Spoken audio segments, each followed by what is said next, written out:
Joining us now to discuss the President's State of the Union address is Penny Young Nance, the CEO and President of Concerned Women for America, the nation's largest public policy women's organization. Penny, thank you so much for joining us today. First off, as a mother and someone who represents over 500,000 women across America, did the president hit on the biggest issues facing women today?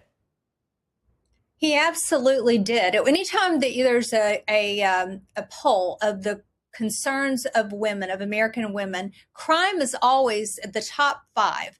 And it depends on what's going on. It can be even the top couple. And certainly American women have grown tired and disgusted of the stories every day in the news of young women who are murdered at the hands of illegal immigrants.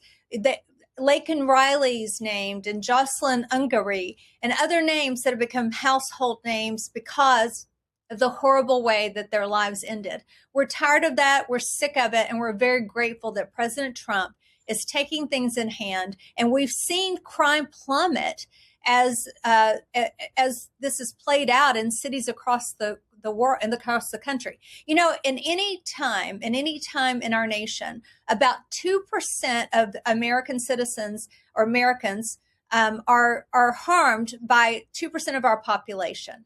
And so when you take in hand that 2%, as the president has, you have much more safety on the American streets. So what was going through your mind when President Trump highlighted some of the guests yesterday, like the parents, if I remember correctly, of Zaruska and others? What were you feeling at those moments? I actually, part of my story is I also was a victim of crime. When I was pregnant with my daughter, I was attacked and assaulted on a running path in Virginia.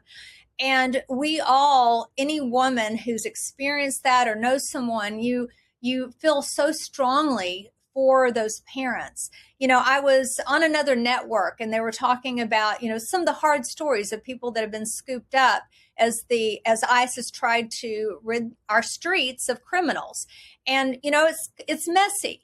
But they were talking about, families like being upset that a family member's missing. I said, who's going to be missing at every Christmas going forward is Laken Riley. Those parents deserve justice for their children. So I'm angry for them. I think of the young woman in Charlotte that was murdered. That should have never happened. And I'm very angry about the fact that 300,000 children went missing as they came along illegally trafficked across our borders. And the Biden administration could not care less about what happened. We found some of those children. We still have about 150,000 that are missing. And we've got to continue, the Department of Justice and others, law enforcement have to continue looking for every single child. We have to have zero tolerance for criminals illegally coming across our borders. Venezuela opened up their prisons and their insane asylums and let people into our country, and we suffered because of it. That can never happen again. So continuing on your point then, how do you feel about what the Trump administration has done in terms of crime, whether it's sending the National Guard into cities, having ICE deport illegal criminals? Just talk to us about some of the measures that this administration has taken. Well, let me just say, I live in the Washington, D.C. area. Let me tell you from a personal level that women felt very unsafe in our nation's capital. Women that worked on Capitol Hill did not feel safe walking from their cars into their office buildings. The District of Columbia belongs to all of us. It is our nation's capital, and it had become a cesspool of violent crime until President Trump called in the National Guard and did the right thing. And now it has changed. Things are way better. It's not perfect. It's a big city, but certainly we all feel much safer. Unfortunately, it's a hard issue, right? And no one wants to see someone's abuela, who's a great person who wants to just come here and work, to be deported. But the truth is, we've got to start somewhere. And we certainly want to make sure the criminals are taken care of. And so you have to start. It's messy. It's scary for some people. I recognize that there are people who find it distasteful that ICE has come in, but usually when you follow the story, the person they're looking for has assaulted a child or done some other heinous crime. And we have to have zero tolerance for that. We have enough problems with our own homegrown criminals. We don't want to ship them into our nation.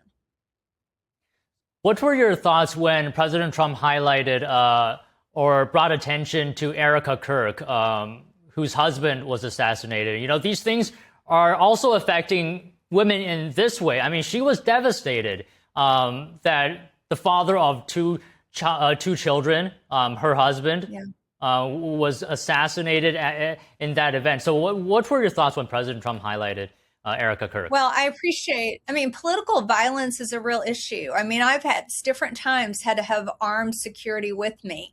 After the overturn of the Dobbs decision and the overturn of Roe with the Dobbs decision, there was threats made against our organization, against me personally. And so we have to be very careful. We have to be very safe. And we hardened our building and did all sorts of things.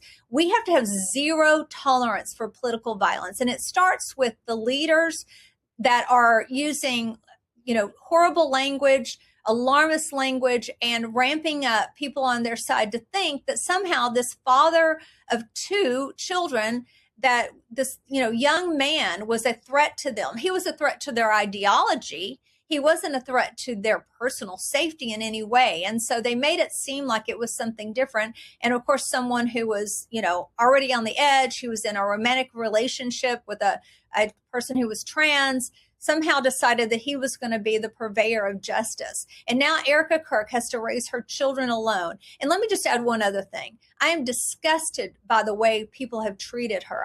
There's people that claim to be conservatives that have said horrible things to her and about her and have profited off her pain. And I find that absolutely reprehensible. What are your thoughts on President Trump's policies on IVF? I would like to say that I think that we have to really think through that issue. I know that it's controversial within Christian communities, but I think we have to have a lot of compassion for women who are dealing with infertility. I feel like at Concerned Women for America, our first purpose is to end abortion. We are losing 1 million children a year. By the way, we're not even at replacement rate anymore in the U.S. The kooks that told us that there was a population explosion now have to admit that they were wrong. And replacement rate is 2.1. We're at 1.6 in our country. If we keep going, we're not going to be able to continue with the same level of Social Security, Medicare, Medicaid for our elderly people. There's not enough human beings in our nation right now to continue at that level.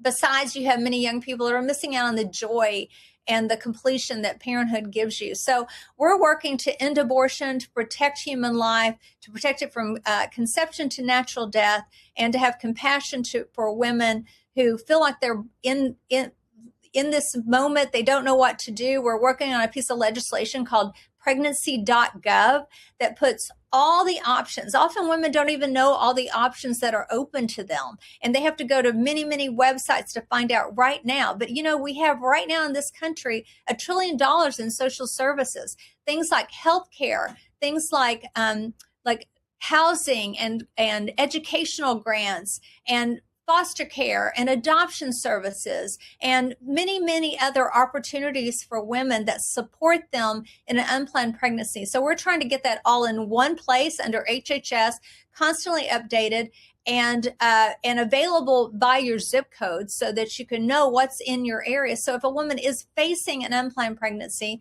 that she's able to reach out and know what options are available to her and perhaps, and we hope, will choose life instead. And I just wanted to add to your point that you said we're not at replacement level even.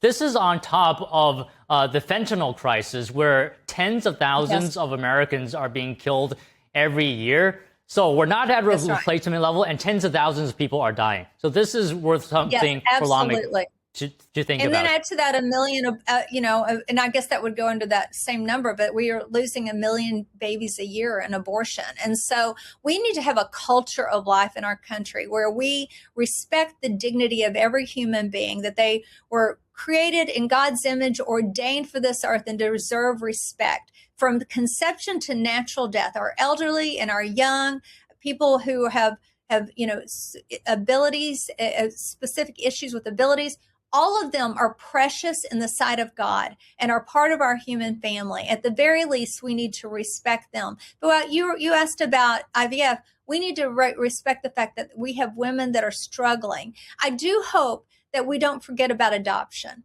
We have children that are in foster care and adoption right now, many of whom are not available for adoption for various and sundry reasons. And I think we need to lean into that more. And make them available earlier for adoption. But there are children that need forever homes. And so I would urge people to also consider to be willing and to be open to bringing in another child into their family. Yeah, that is a great point as well. But that's all the time we have for you today, Penny. Really great to speak with you. Thank you so much. You too. God bless you.